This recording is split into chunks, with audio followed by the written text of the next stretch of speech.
Soy Mari Mora y mi sección de todos los martes se llama El Diván Imaginario. Es una sección que trata sobre temas psicológicos que aborda la realidad de hoy. Quédate en sintonía con el Matutino Alternativo. No sé si Caín tiene sus admiradores, pero el crimen siempre ha fascinado.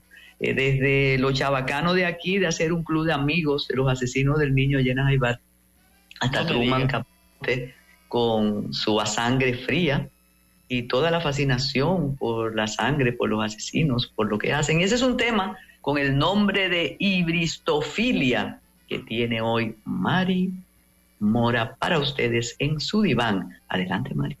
Hola, Carmen. La verdad es que cuando tú haces un diván sobre temas escabrosos como el de hoy, es increíble la cantidad de gente que le gusta, ¿no? Y gente que ve series sobre psicópatas y todo lo demás, ¿no?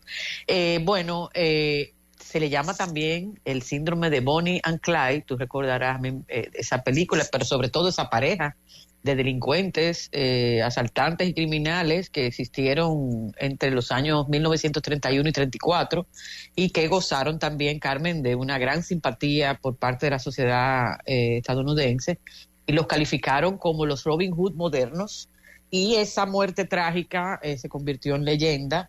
Y bueno, pudimos disfrutar. A mí me gusta más la versión de Warren Beatty y Faye Dunaway del año 67, pero se ha hecho un remake hace unos años. Vamos a hablar entonces, como tú decías, de hibristofilia, que fue un término creado por el psicólogo y sexólogo norteamericano John Money, pero fue en los años 50, o sea, este tema no es nuevo, lo que pasa es que se reeditan, ¿no? Yo tengo mis dudas, Carmen, con respecto a considerar este fenómeno una parafilia, porque una parafilia en salud mental, en psicología y en psiquiatría, es cuando hay una desviación del placer sexual convencional, y en este caso la tendencia a sentirse atraído sexualmente por personas que han cometido un delito o que pueden resultar potencialmente violentos o peligrosos. ¿Y por qué tengo mis dudas? Bueno, porque como leyendo acerca de los que han clasificado este fenómeno en diferentes investigaciones, por ejemplo, encontré una investigación de la Universidad Autónoma de Nuevo León, que han examinado, entrevistando a un grupo de mujeres, decían que el tema va desde mujeres que se sienten atraídas por la imagen de una persona peligrosa, agresiva y mediática, pero que no en todos los casos son iguales, y esta atracción puede variar desde un deseo pasajero hasta un amor romántico más profundo. Eso que a veces se da en muchas familias que hemos escuchado toda la vida, esas adolescentes, porque el fenómeno se da más en mujeres, aunque tú hablabas de Truman Capote, que lo voy a mencionar también, se da más en mujeres que tienen una atracción idílica por los chicos malos cuando están adolescentes. Y entonces ese que se sabe que es drogadicto, ese que pelea a la salida de la discoteca, ese que es un muchacho sin remedio, que los padres a esa chica no le aprueban esos amores, esa era su locura. Entonces, cuando tú te das cuenta que no es un tema solamente sexual, de esa atracción que dan las parafilias en un momento determinado, tú dices, bueno, aquí probablemente estamos hablando de un fenómeno mucho más complejo, que lo hemos visto reeditarse cada vez que aparece una figura muy famosa. Por ejemplo, Charles Manson, que ya sabemos, la famosa familia Manson y el asesinato terrible de la esposa del director de cine Roman Polanski, que estaba embarazada de más de 8 meses y medio, y cómo a partir de ahí se desató un crimen en la que se incluyeron 6 personas más entre el 8 y el 9 de agosto de 1969. Es un caso muy, muy paradigmático cuando se estudia el fenómeno de la psicopatía, a pesar de que Manson parece que directamente no asesinó a nadie, sino que fue el cerebro de estos asesinatos. Ahí había droga y había todo, pero ahí lo llamativo no es solamente el hecho de un psicópata, que en este caso no era un asesino en serie, sino que instaba a que los otros lo fueran, sino la cantidad de cartas de amor que este hombre recibía en la cárcel. El otro caso muy famoso es el de que siempre que hablamos del fenómeno de la psicopatía, la gente se acuerda, es Ted Bundy, el famoso asesino en serie de atractivo físico y modales seductores, que se dedicó a asesinar mujeres, sobre todo universitarias, fuera de los supermercados en sus famosos carros Volkswagen, su cepillo. Los crímenes ocurrieron entre 1974 y 1978. Él confesó 36 asesinatos, pero se estiman que fueron más y fue arrestado posteriormente. No, en este caso, este hombre que se ensañaba con sus víctimas y que mantenía un comportamiento totalmente civilizado, porque él llegó a trabajar en servicios sociales con personas en la línea del suicidio y luego se metió, como mucha gente que encuentra sitio en los partidos políticos, en el Partido Republicano y aspiraba, con esa sensación de grandiosidad que él tenía, aspiraba a algún día tener algún tipo de cargo. En este caso pasa algo, además de la cantidad de mujeres que parecían enloquecidas, que hicieron grupos para apoyar a Ted Bundy. Ted Bundy se casa con Caroline Ann Bond, que se casa cuando él está, y tiene un hijo cuando él está en la cárcel. O sea, fíjate qué seductor era este personaje, que siendo un asesino tan peligroso, le dieron ese beneficio en la cárcel a través de esas mafias extrañas de las que solo oímos hablar en las películas, ¿no? Dejaron entrar a la mujer al punto de que él la embaraza y tiene una hija de este hombre, y como estudiando este personaje de Carol Ann, vemos que ella, a pesar de que lo conoce antes de que sea un asesino famoso, daba testimonio de que ella no creía que él era capaz. Y entonces ahí tú te das cuenta, Carmen, que el fenómeno, que lo despachamos así tan fácilmente como si fuera simplemente una parafilia, la hibristofilia, tiene unas consecuencias mucho más complicadas, porque esta mujer llega a una intimidad total y te llega a decir, no, es que él me trataba a mí bien. Y otras mujeres con las que estuvo Bundy y otras personas que lo conocieron en su activismo político hablan de un hombre de bajo perfil, de ideas muy conservadoras, que siempre sabía camuflarse en esa actuación permanente que pueden llegar a tener aquellos que sufren de lo que un día hablamos aquí de la tríada oscura: maquiavelismo con psicopatía y narcisismo, ¿no? El caso más reciente, que te lo comentaba cuando te planteé el tema, fue el cocinero que asesinó y confesó un asesinato premeditado a su pareja. Estamos hablando de Daniel Sancho, que asesinó al médico colombiano Edwin Arrieta y luego lo troceó en pedacitos, y bueno, él confesó en Tailandia, donde se encuentra detenido. Bueno, pues en España hay una cantidad de gente que le escribe cartas de amor: eres muy guapo, estoy enamorada de ti, decía uno de los tantos escritos que leyó que leyó este preso, ¿no? Entonces, claro, Truman Capote, en esa novela que inaugura lo que él mismo llamó el nuevo periodismo, ¿no? Una novela paradigmática que mezcla dos estilos que yo recuerdo haber leído y que es fascinante de leer porque narra muy bien, aunque muy alterados, algunos hechos. Confiesa, sobre todo en la película que se hizo posteriormente, A Sangre Fría, confiesa una fascinación por Terry Smith, uno de los asesinos, el más peligroso, de los asesinos que mataron a la familia Cluster, una familia de agricultores de un pueblo de Kansas, de donde eran ellos los dos asesinos, Dick y Terry, que se escapan de una prisión de Kansas. Pues cuenta Capote que habían oído el rumor por otro preso de que ese hombre guardaba dinero en efectivo en su casa, y cuando se encuentran que no aparece la famosa caja fuerte, asesinan, dice Dick que fue Terry, eso no se pudo probar, se condenan a los dos, asesinan a todos los miembros de esta familia Cluster de una manera inexplicable y cruel. Y Capote se ocupa, que entrevistó con ayuda de otro compañero periodista, que ahora no recuerdo el nombre, entrevistó a ambos asesinos, como en el momento antes de matar al granjero Cluster, Terry le pone una almohada antes de dispararle y le acomoda la cabeza, Carmen. Entonces, estamos hablando de unos perfiles psicológicos tan complicados, tan enrevesados, que tampoco podríamos decir, Carmen, que lo podemos despachar con que se trata de un fenómeno de fanatismo.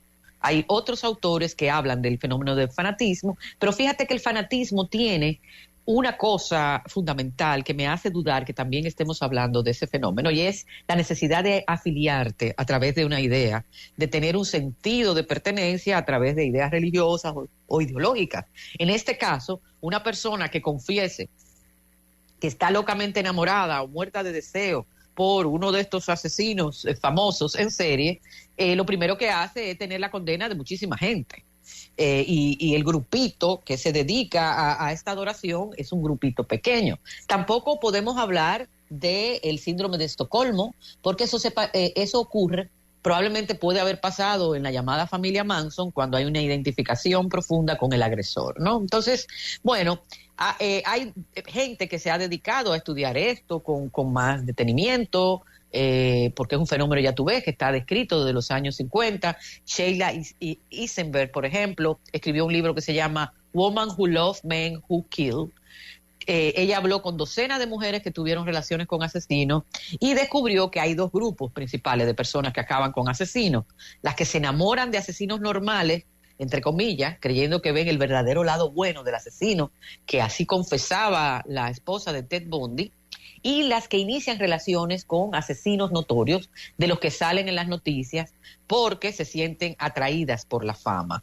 Saben que si se involucran con estos hombres, su nombre o tal vez su foto saldría en el periódico, igual que le pasa a muchos de los asesinos en serie que andan buscando la notoriedad, ¿no? Entonces, cuando se ha estudiado el perfil de estas mujeres en una investigación hecha por Mark Griffiths, que dice que se necesitan más estudios empíricos, porque lo que tenemos sobre todo son evidencias anecdóticas de entrevistas y libros, hablan de el perfil de estas mujeres y se han encontrado antecedentes de abuso, estudios que han demostrado que aquellas mujeres que tienen antecedentes de abuso en su infancia tienden a elegir compañeros sexuales y románticos con un perfil criminal y agresivo, continuando entonces ese patrón de abuso.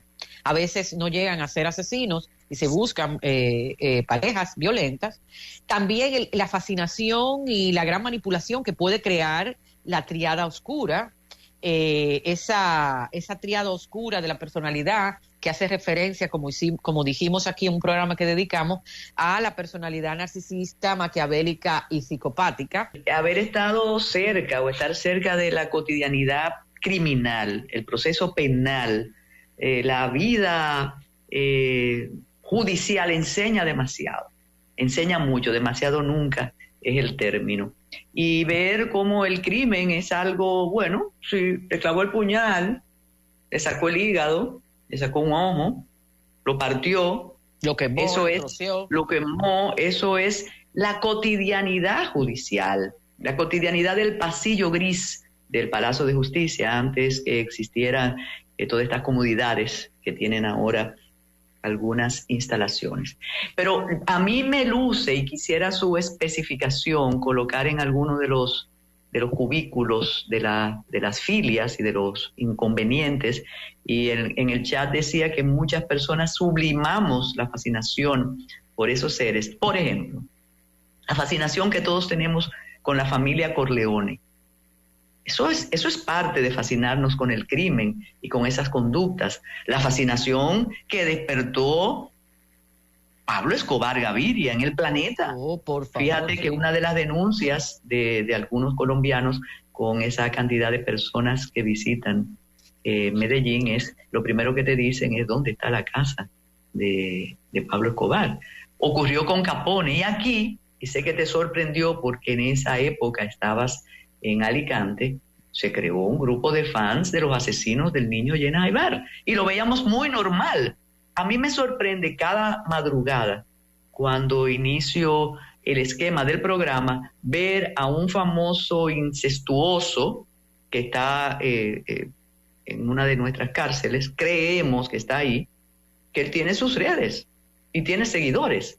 El chamán provocó una especie de fantasía sexual en muchas personas. Entonces, ¿es equiparable esa fascinación con Quirino, con Escobar, con el chamán, a eso que planteas, Mari Moore? porque entonces Mira, estamos perdidos.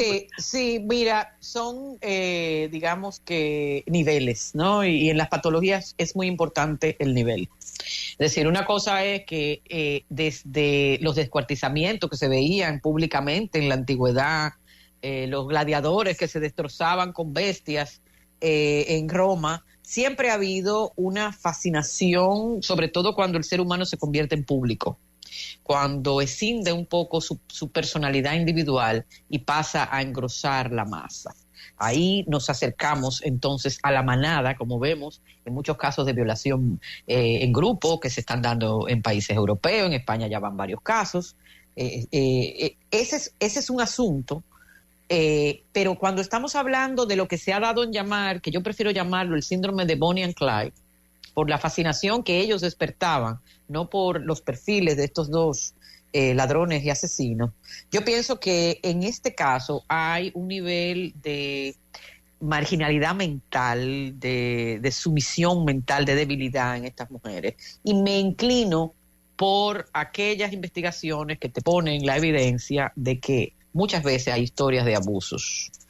Si a eso tú le combinas la argucia que en el trato personal o en la construcción de ese personaje público, cuando sobre todo se están defendiendo y no quieren caer en la cárcel de estos asesinos, entonces tú te das cuenta que una persona debilitada por un abuso fulminante, que de repente se encuentra con un individuo muy hábil, que juega a confundir porque se metamorfosea como un caimán en cualquier cosa que tú desees, pues entonces yo puedo entender ese nivel de enajenación que se puede producir en personas aisladas, pero esto que tú extiendes a un signo cultural contemporáneo, yo pienso que no es contemporáneo, que está añoñado por lo mucho que vende todo esto, lo mucho que se propaga a través de series, historias, novelas, los mismos periódicos